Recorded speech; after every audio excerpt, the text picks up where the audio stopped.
James chapter 1. James, a bondservant of God and of the Lord Jesus Christ, to the 12 tribes who are dispersed abroad, greetings. Consider it all joy, my brethren, when you encounter various trials, knowing that the testing of your faith produces endurance. And let endurance have its perfect result, so that you may be perfect and complete, lacking in nothing. But if any of you lacks wisdom, let him ask God, who gives generously to all and without reproach, and it will be given to him. But he must ask in faith, without any doubting. For the one who doubts is like the surf of the sea, driven and tossed by the wind. For the man ought not to expect that he will receive anything from the Lord, being a double-minded man, unstable in all his ways. But the brother of humble circumstances is to glory in his high position, and the rich man is to glory in his humiliation, because, like flowering grass, he will pass away.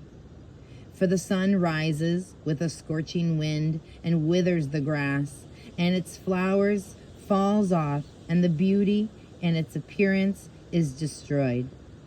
So too the rich man in the midst of his pursuits will fade away.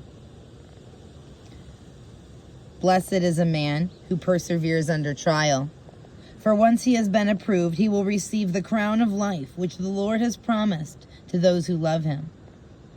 Let no one say when he is tempted, I am being tempted by God. For God cannot be tempted by evil, and he does not tempt anyone. But each one is tempted when he is carried away and enticed by his own lust. Then, when lust has conceived, it gives birth to sin. And when sin is accomplished, it brings forth death. Do not be deceived, my beloved brethren. Every good thing given and every perfect gift is from above, coming down from the Father of lights, with whom there is no variation or shifting shadow.